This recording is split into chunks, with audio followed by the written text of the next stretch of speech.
High मैं कुमार सानू আর আপনারা দেখছেন নিউজ অল ইন্ডিয়া খবর মানে আমরা।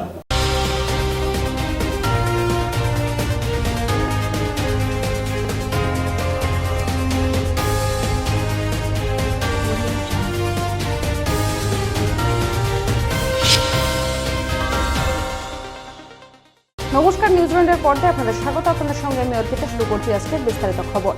ভোট ঘোষণার 48 ঘন্টার মধ্যে রাজ্যের ডিজিপি পদ থেকে রাজীব কুমারকে সরিয়ে দেয় কমিশনার। লোকসভা নির্বাচনের আগে বড়সড় রদবদল রাজ্য পুলিশের ডিরেক্টর জেনারেল হিসেবে দায়িত্ব পেলেন আইপিএস বিবেক সহায়। এই ডিজি পদে ছিলেন আইপিএস রাজীব কুমার। সোমবার বিকেলে নির্বাচন কমিশনারের তরফে রাজীব কুমারকে সরানোর নির্দেশ দেওয়া হয়। কমিশনারের তরফে বলা হয়েছিল রাজ্যকে বিকেল 5টার মধ্যে 3টি নাম পাঠাতে হবে। বিকেল 5টার আগে ঘোষণা হলো নতুন ডিজির নাম। গার্ডেন রিচ আজহার মোল্লা বাগানে নির্মীয়মান বহুতল বাড়ির একাংশ ভেঙে বিপত্তি। গতকাল রাতে গার্ডেন রিচে আজহার মোল্লা বাগানে ভেঙে পড়ে নির্মীয়মান বহুতলের একটি অংশ। এই ঘটনায় প্রচুর মানুষ এই ধ্বংসস্তূপের নিচে চাপা পড়ে যায়। এই পর্যন্ত এই ঘটনায় মৃতের সংখ্যা বেড়ে দাঁড়িয়েছে 4 জন। আরো বহু মানুষের ধ্বংসস্তূপের নিচে আটকে থাকার আশঙ্কা করা হচ্ছে। এই বিষয়ে কি বললেন মেয়র ফিরহাদ হাকিম, শুনবো। আজহার মোল্লা বাগানে ভয়াবহ দুর্ঘটনা। একটা নির্মীয়মান 4তলা বাড়ি ভেঙে পড়েছে। ট্র্যাপ হয়েছিল প্রায় 22 জন। এখনো পর্যন্ত যাদের বার করা হয়েছে তাদের মধ্যে এখানেই 7 জন ভর্তি আছে। যারা মারা গেছেন, এক্ষুনি আমার সাথে মুখ্যমন্ত্রীর কথা হয়েছে, যারা মারা গেছেন তাদের 5 লাখ টাকা করে আমরা দেব ফ্যামিলিকে। সময় এখন একটি ছোট্ট বিরতির, ফিরে আসছে বিরতির পর। 11 বছরের পথ চলা শুরু আমাদের নিউজ অল ইন্ডিয়ার। 15ই আগস্ট 2023 থেকে নতুন সাজে নতুন রূপে নিউজ অল ইন্ডিয়া। আপনাদের কাছে অনুরোধ, আমাদের চ্যানেলটি সাবস্ক্রাইব করুন, লাইক করুন এবং শেয়ার করুন। ফেরালাম বিরতির পর। আজ এবারে বিস্তারিত খবরে। গার্ডেন রিচের দুর্ঘটনার খবর পেয়ে সোশ্যাল মিডিয়ায় দুঃখ প্রকাশ করলেন মুখ্যমন্ত্রী মমতা বন্দ্যোপাধ্যায়। নিহতদের পরিবার পিছু 5 লক্ষ টাকা এবং আহতদের 1 লক্ষ টাকা করে আর্থিক সাহায্য ঘোষণা করেছেন তিনি। এদিন দুর্ঘটনাস্থলে যান মুখ্যমন্ত্রী মমতা বন্দ্যোপাধ্যায়। আমি শোকসন্তপ্ত পরিবারের কাছে দুঃখ প্রকাশ করছি এই ধরনের ঘটনা ঘটার জন্য।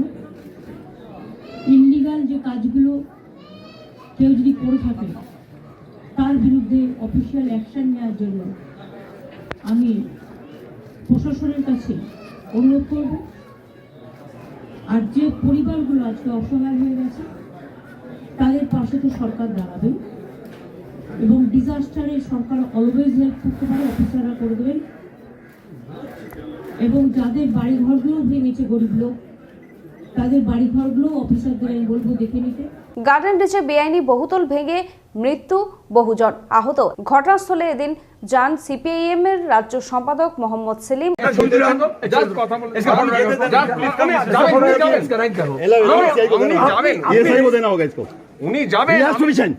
You don't know how to behave with that. He is the ex-member of Parliament, ex-minister, and he is the secretary of CPIM. Why you want to him? Why you want to him? You don't know him.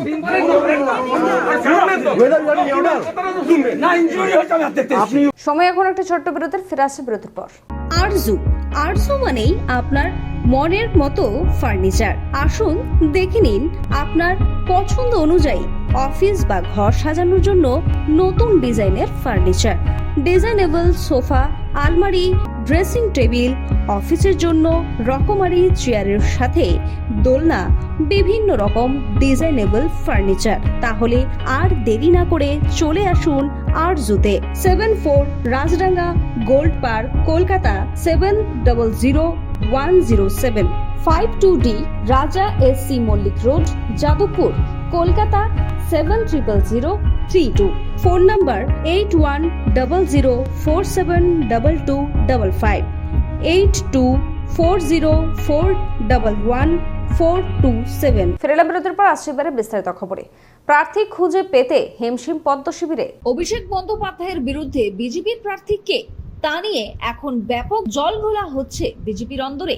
Diamond Harbour সাংগঠনিক জেলা BJP সূত্রে খবর, বেশ কয়েকজন নেতা নেত্রীকে এই কেন্দ্রে দাঁড়ানোর প্রস্তাব দেওয়া হলেও তারা কেউই রাজি হননি। ফলে এমন হাই প্রোফাইল আসনে গেরুয়া শিবির কাকে প্রার্থী করে সেই দিকে তাকিয়ে সব মহল। আসানসোলের বিজেপি প্রার্থীকে এবারে কৈলাসখের তুঙ্গে জল্পনা।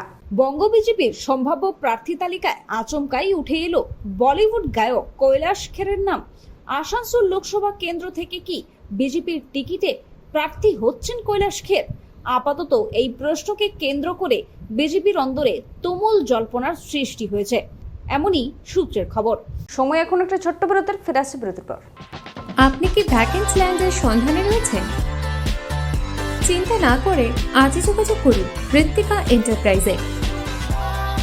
আমরা রুবি হসপিটালের 3 কিলোমিটার থেকে 12 কিলোমিটারের মধ্যে ল্যান্ড সেল করি। ভ্যাকেন্ট ল্যান্ডের দাম 80,000 থেকে 2,70,000-এর মধ্যে। তাহলে আর দেরি কেন, আজই চলে আসুন আমাদের অফিসে।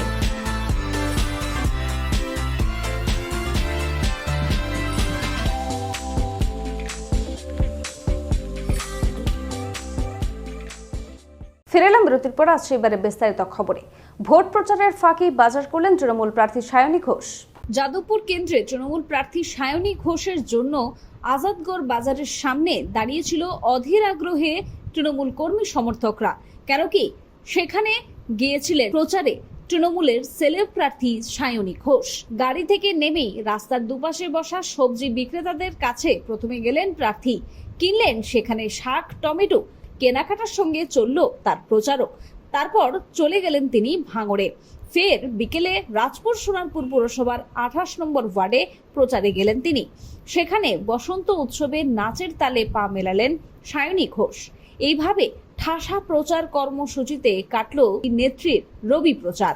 বিধানসভা ভোটের গণনার দিন বদল করল নির্বাচন কমিশন। অরুণাচল প্রদেশ ও সিকিমের বিধানসভা ভোটের গণনার দিন বদল করল নির্বাচন কমিশন। বিজ্ঞপ্তি দিয়ে কমিশন জানিয়েছে 4 জুনের বদলে ওই দুই রাজ্যে 2রা জুন বিধানসভা নির্বাচনের ভোট গণনা হবে।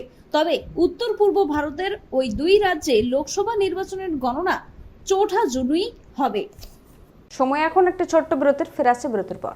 গাড়ি চালানো শিখতে চান? দীর্ঘ 24 বছর ধরে সরকার অনুমোদিত স্কুলে মহিলা এবং পুরুষদের গাড়ি চালানো শিখিয়ে এবং ড্রাইভিং লাইসেন্স দিয়ে রোজি রোজগারের সুবন্দোবস্ত করে দেওয়া হয়। এক্ষুনি চলে আসুন সরকার অনুমোদিত নস্কর মোটর ট্রেনিং স্কুলে, তিলচলার থানার সামনে, ভিআইপি নগর এবং অজয়নগর, মুকুন্দপুরে।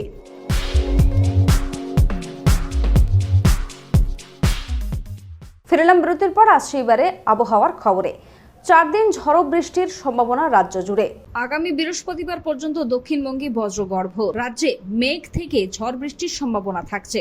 গতকাল এমনই জানা গিয়েছে আবহাওয়া দপ্তর সূত্রে। এর মধ্যে মঙ্গল এবং বুধবার কলকাতা সহ দক্ষিণবঙ্গের সব জেলায় ঝড় বৃষ্টির মাত্রা বেশি হওয়ার সম্ভাবনা থাকায় কমলা সতর্কতা জারি করা হয়েছে। খবর এখনকার মতো এই পর্যন্তই। দেখতে থাকুন নিউজ অল ইন্ডিয়া খবর মানি আমরা। শুভরাত্রি। রুবি হসপিটালের খুব কাছে বিমান্তা হোটেলের পাশে Ruby guest house.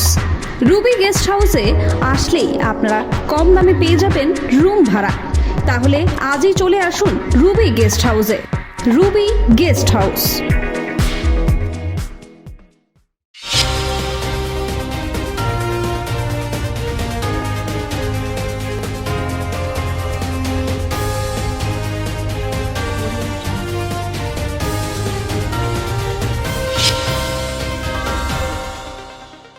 News all ইন্ডিয়ার সমস্ত দর্শককে কাঞ্চন মল্লিকের পক্ষ থেকে আন্তরিক শুভেচ্ছা ও ভালোবাসা।